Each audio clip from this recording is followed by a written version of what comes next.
Secretario, se acerca el próximo 8 de noviembre la celebración del primer Día del Diplomático Mexicano. Estamos muy contentos de poder reunir a toda la familia del Servicio Exterior en esa celebración. Yo quisiera comenzar preguntándote cómo surgió esta iniciativa. Es una idea que surge junto con la publicación de las reformas a la Ley del Servicio Exterior que hizo el presidente Enrique Peña Nieto en una ceremonia en Palacio Nacional, y nos dimos cuenta, recogiendo algunas opiniones de miembros del Servicio Exterior con carreras largas, que no había un día del diplomático en México, lo cual es notable porque en México hay días de todo. Sin embargo, no había una fecha en la cual se homenajeara, se reconociera a quienes entregan su vida a servir a México en el exterior. Nos parece que es algo que es una buena idea y es a final de cuentas, el Día del Diplomático es una convocatoria a reflexionar sobre el valor que tienen los hombres y las mujeres del servicio exterior que literalmente entregan su vida a México. Sí, así es. Y yo creo que además este es un buen día también para recapitular lo mucho que se ha hecho en estos años a favor del servicio exterior mexicano. Yo creo que han habido una serie de medidas que se tomaron para fortalecerlo, pero también para mejorar sus condiciones de trabajo. Estamos llegando al final de la administración del presidente Enrique Peña Nieto. A mí me gustaría preguntar, ¿cuál fue la motivación que tuviste cuando llegaste a la Cancillería como titular en enero de 2017? El mundo estaba muy revuelto, el entorno internacional era complicado, la relación con Estados Unidos tenía muchos desafíos y sin embargo le dedicaste mucho tiempo y esfuerzo a la labor de fortalecer al servicio exterior mexicano. Entonces la pregunta que hago es, ¿cuál fue tu diagnóstico de arranque? ¿Cómo percibiste la situación? ¿Qué es lo que te motivó a tomar estas medidas? La verdad es que yo llegué a la Secretaría entendiendo que me tocaría la última parte de la administración del presidente Enrique Peña Nieto, el último tercio de la administración. Sin embargo, me di a la tarea de escuchar la mayor cantidad de voces de gente de esta casa, de la Cancillería, para conocer cuál era el estado de la institución y particularmente del Servicio Exterior mexicano. Hablé con prácticamente todos los ex cancilleres, hablé con muchos embajadores, los embajadores retirados también, y fui dándome cuenta que la Cancillería enfrentaba un problema real de falta de apoyo durante un periodo largo de tiempo al Servicio Exterior mexicano, lo cual generaba primero un servicio exterior desmotivado, un servicio exterior que con fundamento se sentía poco reconocido por la institución a la cual entrega su vida y que en la mayoría de los casos tenía que ver con decisiones administrativo-burocráticas, presupuestales. Entonces, pues nos dimos a la tarea de diagnosticar cuáles son las cosas que podíamos en un periodo relativamente corto de tiempo corregir. Identificamos que en su mayoría tenían que ver con insuficiencias en el presupuesto. Yo tomé una decisión, que así se la propuse al presidente de la República y tuve todo su respaldo, que fue en estos 2 años que me iban a tocar a mí estar al frente de la Secretaría de Relaciones Exteriores, dedicar cualquier capacidad adicional que tuviéramos en el presupuesto a fortalecer al servicio exterior. No abrimos nuevas embajadas, no remodelamos embajadas ni oficinas, no empezamos nuevos programas. Toda la capacidad presupuestal adicional que tuvimos la invertimos y yo creo que es la mejor inversión que puede hacer la Cancillería en fortalecer al servicio exterior. Y la verdad es que conté con un apoyo extraordinario del presidente de la República. Nada de lo que se hizo puede hacerse sin la decisión del presidente de la República y sin pues un apoyo también muy importante del secretario de Hacienda. Claro. Las decisiones que tomamos en 2017 fueron muy apoyadas por el secretario de Hacienda, que era pues uno de mis antecesores, José Antonio Meade, que tenía yo el beneficio de que como conocía canciller, la Cancillería. que era alguien que era muy sensible y conocía la Cancillería. Claro. Y entendía las ventajas, entendía las necesidades reales de la institución. Y después en 2018 también tuvimos un gran apoyo de José Antonio González Anaya. Pero a final de cuentas, lo que había que hacer era invertir en una institución de Estado. O sea, esto no se hace para beneficio de alguien en particular, es para beneficio de todos los mexicanos. México necesita una diplomacia fuerte, eficaz, con capacidades reales y con el mejor talento posible. Y eso veíamos una trayectoria que iba en deterioro y por lo tanto creo que pudimos, insisto, gracias al apoyo principalmente del presidente Enrique Peña Nieto, pudimos corregir algunas de las cosas que tenían al servicio en esta situación. No creo que hayamos resuelto todos los problemas, pero sí atendimos algunos de los más importantes. Yo te escuché decir en algún momento el principal activo de la Secretaría de Relaciones Exteriores es su gente. Son las personas que trabajan día a día en la diplomacia y en buena medida quienes son además diplomáticos de carrera. Y en abril de 2017 hubo un evento muy solemne en Los Pinos, estuvo presidido por el presidente y allí se anunciaron una serie de medidas que fueron muy importantes. Yo creo que el evento fue simbólico porque yo no recuerdo que hubiera habido un reconocimiento a ese nivel de la importancia del servicio exterior mexicano. Y confieso que embajadores de otros países nos decían qué bien tratan al servicio exterior mexicano en este país.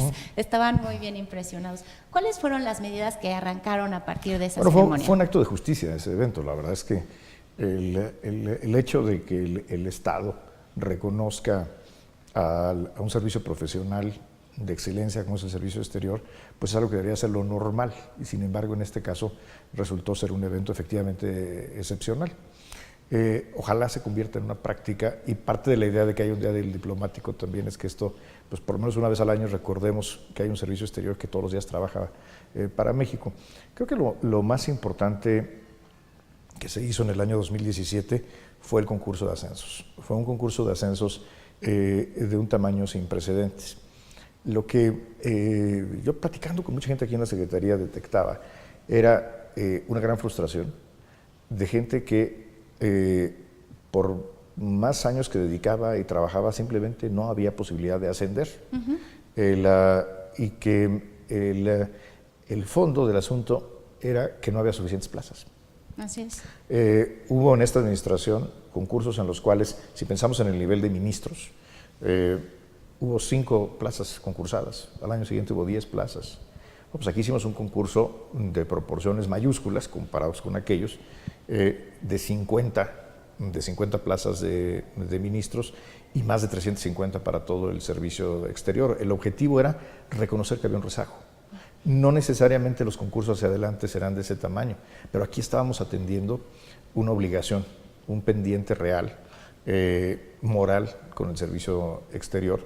Y a mí me da mucho gusto cuando voy de repente, me encuentro gente del servicio en todo el mundo, en diferentes embajadas, consulados, que me dicen, yo pude lograr mi ascenso en ese concurso. Sí. Fue un evento muy importante, digamos, que destrabó algo que había estado trabado por mucho tiempo. Hicimos también algo importante, que fue, anunciamos el programa de rotaciones más amplio de la administración. Yo me encontré visitando embajadas, pues gente que tenía 6 o 7 años en la misma adscripción y que literalmente se sentía olvidada por su país, porque estaban ahí no solamente sin capacidad de ascender, porque no había plazas para ascender, si ni siquiera había presupuesto para la rotación, porque las razones por las cuales no se daban las rotaciones era por insuficiencias presupuestales. Entonces, logramos el apoyo presupuestal también de la Secretaría de Hacienda para tener un amplio programa de rotaciones. Y en ese anunciamos otras medidas importantes. Hubo nombramientos de 30 ministros que desempeñaban funciones de embajadores y sin embargo no eran reconocidos con el rango.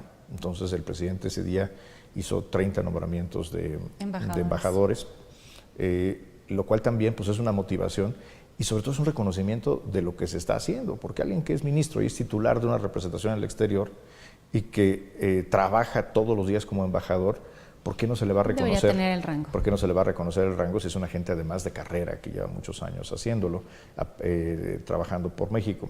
Entonces, sí fue un día importante porque marcó, creo yo, el inicio de un proceso de fortalecimiento real, estructural del servicio exterior. Canciller, otro tema. En este periodo también se logró que todas las embajadas y los consulados de México tuvieran nombrado a una o a un titular. Yo creo que esto es algo que no habíamos visto en muchísimo tiempo. ¿Cómo se logró?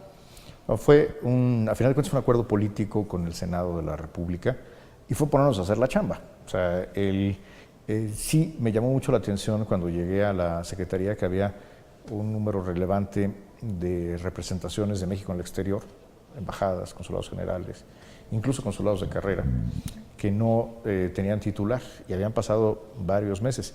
Entonces lo primero que hice fue ver si esto era la práctica y pues resulta que sí.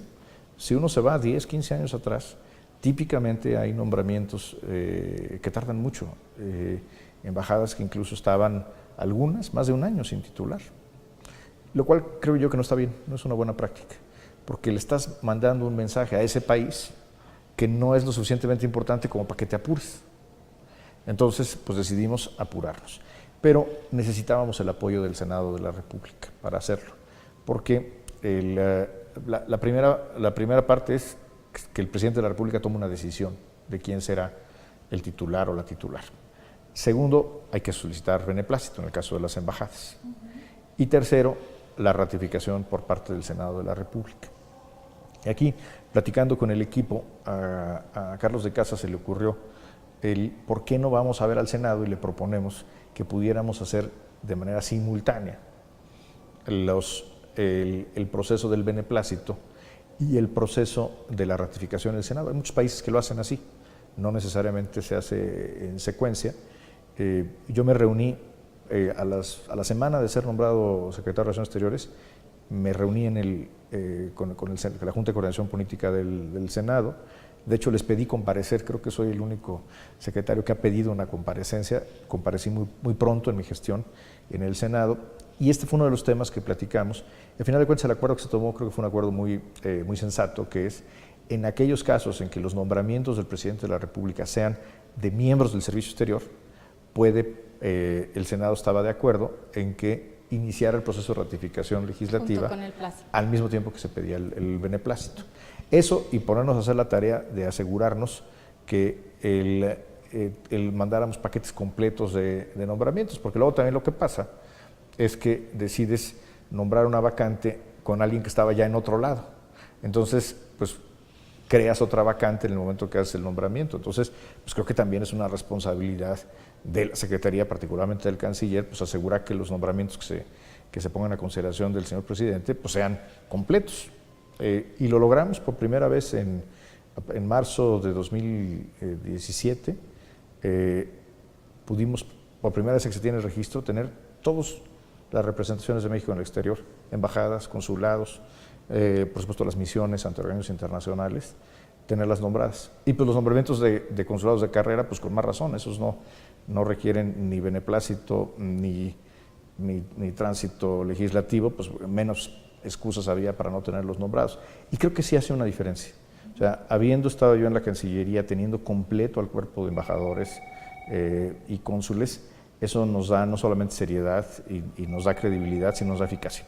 Sin duda, y además nos instruiste a buscar también oportunidades de capacitación para que los miembros jóvenes del Servicio Exterior sintieran que a lo largo de su carrera se podían seguir formando, y se lanzó con el CONACYT un programa de becas de posgrado en el importantísimo, extranjero. Porque la parte de lo que motiva a alguien a seguir en el servicio exterior es no solamente el que pueda ascender en la carrera, sino que pueda tener una formación cada vez más robusta, más versátil. Y este programa que se hizo a través del Instituto y el CONACYT sin duda abrió nuevas oportunidades, y seguimos haciendo otras cosas. Por ejemplo, el programa de mentores. Exacto. Que ha sido un programa muy exitoso en el cual embajadores retirados trabajan con nosotros para capacitar en diferentes aspectos específicos de la práctica diplomática a los nuevos miembros del Servicio Exterior. Repusimos los nombramientos a la cátedra Fernando Solana, y por cierto también se hicieron nombramientos de 3 embajadores eminentes en ese evento al que tú te refieres en 2017. Sin duda fue, creo yo, un punto de partida. Claro. Para lo que lo que el presidente tenía en mente hacer con el servicio exterior. Y con todo se siguió adelante, porque había algunas cosas que se querían hacer que eran ya de talante más estructural y que necesitaban una reforma de la ley del Servicio Exterior Mexicano, por ejemplo, el tema de jubilaciones, de tal manera que el trabajo para hacer la reforma a la ley pues requirió una serie de consensos, de trabajar con el legislativo, con distintos actores. ¿Por qué no nos cuentas un poco cómo fue ese proceso? Porque no es cualquier cosa haber sacado una reforma a la ley del Servicio Exterior Mexicano cuando tantas otras veces se había intentado y no se había logrado. El análisis que hicimos fue integral. O sea, hay que ver la carrera de alguien que decide ser miembro del Servicio Exterior en todas sus etapas. Esencialmente tienes 3 etapas. Una que es la etapa de ingreso, en la cual siempre hay oportunidades de mejora, pero creemos que está en muy buen estado. Aquí ya le estoy echando porras al Instituto Matías Romero, que se las merece. Gracias. La segunda etapa es la etapa de desarrollo de la carrera, que va desde el momento en que un joven egresa del Matías Romero y adquiere el rango de agregado diplomática y después tercera secretaria. Hasta pues, el momento en que termina su carrera. Esa es la etapa de desarrollo. Ahí es donde el tema de los ascensos, de las rotaciones, de los nombramientos, juega un papel muy importante, porque lo que pasaba un poco es que tenías una generación atorada, porque no podía ascender, porque no había plazas, y entonces todos los demás venían atorados. Claro. Y eso generaba una muy legítima frustración, decepción del futuro de la vida de los diplomáticos mexicanos.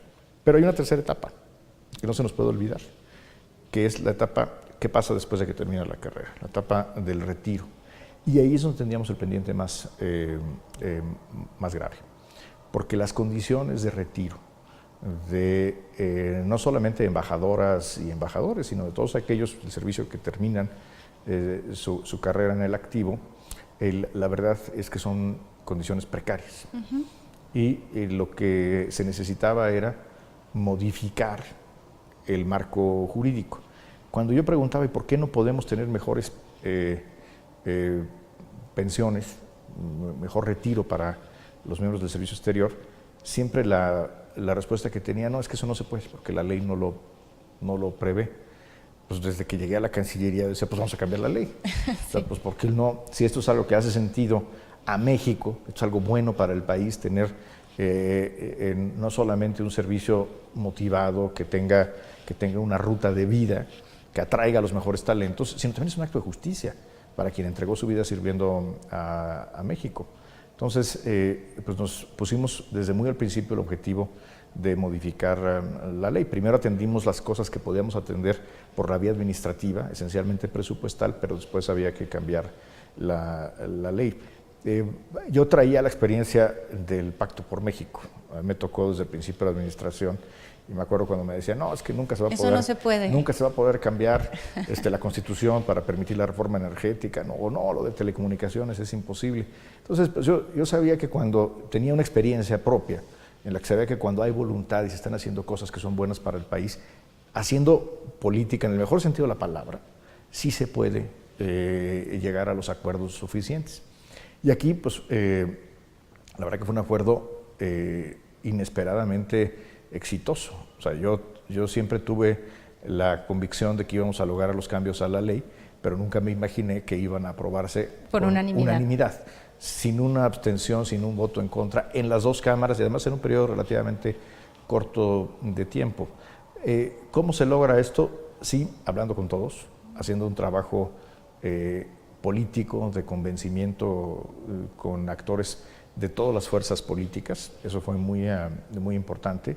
Primero. Segundo, reconociendo el trabajo que ya se había hecho en el legislativo. Había 28 iniciativas de modificación a la ley del servicio exterior de años atrás, algunas que tenían más de 10 años, y ninguna se había procesado en las cámaras porque no había acuerdo. Entonces, encontramos muchas iniciativas particularmente en el Senado de la República, de senadoras y senadores de distintos partidos que tenían ideas o muy similares a las nuestras o algunas incluso mejores. Uh-huh. Entonces se pudo lograr un dictamen de consenso en las comisiones de Relaciones Exteriores que claramente atiende la problemática fundamental. Y sobre todo, para mí el objetivo principal era atender esta tercera etapa que solamente a través de un cambio de ley podíamos atender. Pero dado que ya estábamos haciendo cambios a la ley del servicio exterior, pudimos revisar otros aspectos. Sí. Entonces, no solamente fue crear la pensión complementaria, que me hubiera gustado que fuera más, sí, claro, me hubiera gustado que fuera más, pero pues también hubo un proceso de negociación y de lidiar con la realidad presupuestal del país.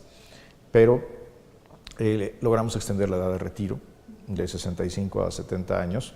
Esto muy influido por mi experiencia ya aquí como canciller, de ver algunos embajadores y embajadoras que no tenía sentido que se fueran a los 65. En su mejor momento, sí. Son un gran activo para la Cancillería y para México, y se tienen que ir. Se tienen que ir, pues eso es desperdiciar capital humano del más alto nivel.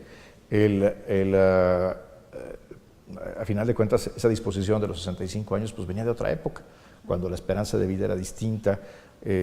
Hoy la mayoría de los miembros del servicio exterior que llegan a los 65 años están en fantásticas condiciones y tienen mucho que aportar. Entonces logramos el consenso para extender la edad de jubilación, pero pudimos hacer otras cosas que no solamente tienen que ver con la etapa del retiro, sino que atienden necesidades muy reales de la vida de un diplomático.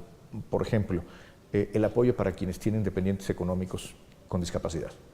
Que eso es algo que tal vez quien no lo ha vivido no lo entiende. Pero yo conozco casos de diplomáticas y diplomáticos que están todos los días trabajando y tienen la carga excepcional, por ejemplo, de un hijo o de una hija con discapacidad. Claro. Y eso es algo que no reconocía la Secretaría en cuanto a un apoyo económico específico para esto. Otro tema muy importante, las guarderías. O sea, esto era el apoyo económico para las guarderías. Yo recuerdo platicando, por ejemplo, con algunas integrantes del equipo de la misión de México ante Naciones Unidas en Nueva York, pues me decían lo que cuesta.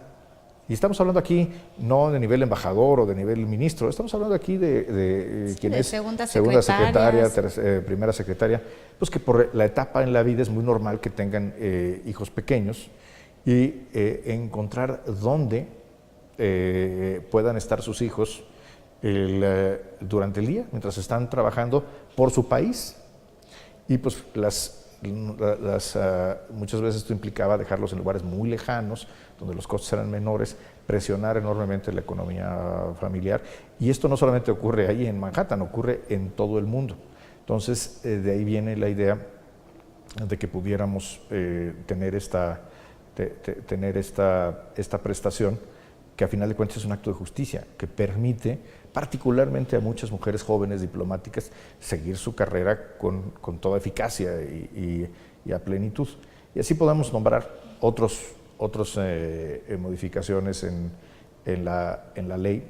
El hecho, por ejemplo, de que los papás puedan hacerse cargo de sus hijos recién nacidos y no solamente de las mamás, la licencia de paternidad. Mucho de lo que se busca en esta reforma tiene una perspectiva de igualdad entre las mujeres y los hombres.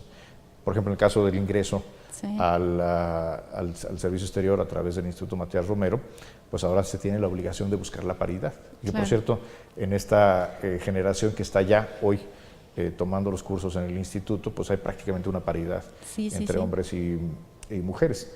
Entonces, fue, a final de cuentas, una oportunidad muy motivada por atender la tercera etapa en la vida de un diplomático, que es la etapa del retiro, pero que nos permitió hacer una revisión más integral y fortalecer al servicio exterior en distintos aspectos. Y modernizarlo y alinearlo. Yo pensaba también en la parte de incluir a las personas que forman parte de las familias del SEM, pero que no son cónyuges y a las cuales también se les extienden los beneficios, lo que la ley llama concubinas y concubinarios, pero que son la gente que va a través del mundo, ¿no? Con los miembros del Servicio Exterior Mexicano. Sí, que era francamente injusto que no tuvieran la misma protección, las mismas prestaciones que tiene quienes deciden hacer familia a través del contrato matrimonial, y quien decide no hacerlo así no tenía la protección. Creo que esto es un acto de justicia elemental. Hicimos, por cierto, otras cosas. Por ejemplo, establecimos por primera vez un límite al número de no miembros del servicio exterior que puede ocupar una plaza del servicio exterior. Creo que de es algo personal temporal. De personal temporal, vía las figuras del artículo 7 y el artículo 20 de la ley, se establece un techo absoluto para que el grueso de las plazas del servicio exterior pues sean para el servicio exterior.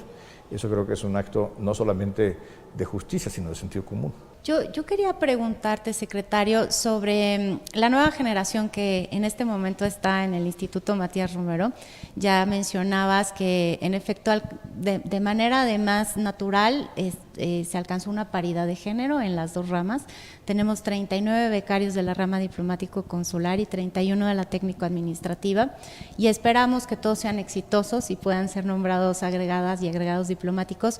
¿Qué mensaje le darías a la nueva generación de diplomáticos? Primero felicitarlos por esta vocación de servicio a México, el que decidan incursionar en la carrera diplomática es un acto de cariño a tu país. O sea, porque la vida del diplomático es una vida muy compleja. En la prensa, en las redes ahora que son feroces, encontramos a cada rato comentarios muy injustos hacia el servicio exterior. Se imaginan a los miembros del servicio exterior, la gente en el imaginario colectivo, pues no sé, en frivolidades, en una vida de privilegios. Es una vida de un enorme esfuerzo, es una vida de profundos sacrificios, a veces de mucha soledad, de mucha distancia respecto a tu país, donde tienen que estar cambiando de vida completa cada 3 o 4 años. Llegar a un país, empezar a hacer amigos, empezar a tener un círculo social, buscar escuelas para los hijos, aprender una cultura, aprender idiomas, y de pronto, 3 o 4 años después, cambia otra vez y volver a empezar. Y mientras tanto, la vida de la familia en México se va, continúa. ¿Cuántos bautizos, primeras comuniones, bodas, funerales se pierde un miembro del servicio exterior por estar dando la cara por México, fuera del país, muy lejos, en otro horario, en otro idioma? Es una vida que requiere una enorme convicción, requiere mucho esfuerzo, y yo reconozco a estos jóvenes que han decidido tomar este camino, y no como secretario de Relaciones Exteriores, como mexicano se los agradezco. ¿Qué consejo me atrevo a darles? Sí. Nada más uno: que se acerquen a los miembros del servicio exterior con experiencia, que traten de conocer y platicar con embajadores, con ministros, con quienes han tenido diferentes responsabilidades a lo largo de su vida. Van a aprender mucho y van a dimensionar lo que significa servir a México en esta posición excepcional.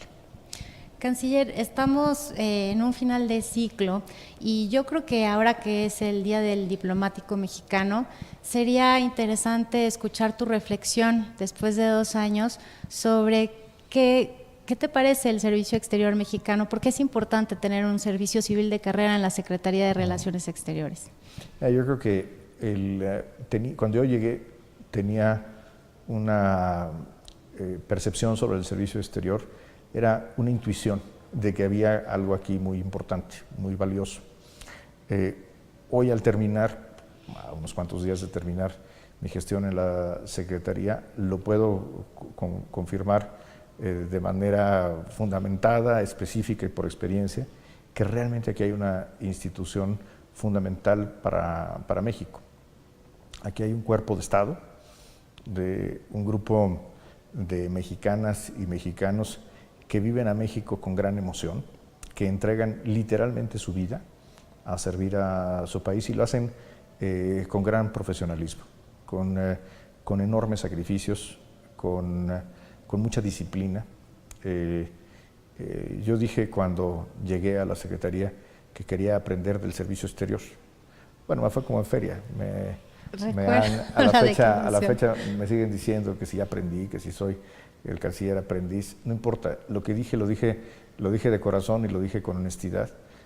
Yo quería aprender del servicio exterior, de quienes deciden ser diplomáticos mexicanos de carrera, y la verdad es que entre las cosas que aprendí, que fueron muchas, es que aquí realmente México tiene una institución de excelencia, una institución que nos debe hacer sentir muy orgullosos. Y yo en particular me siento muy tranquilo hacia adelante.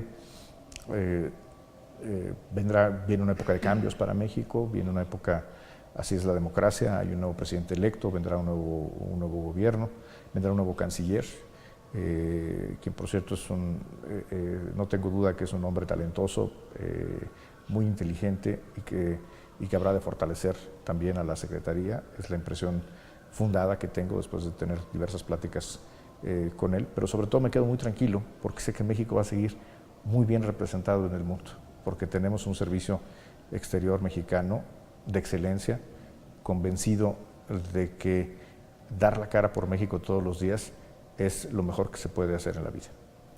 Canciller, muchísimas gracias por la oportunidad de tener esta conversación.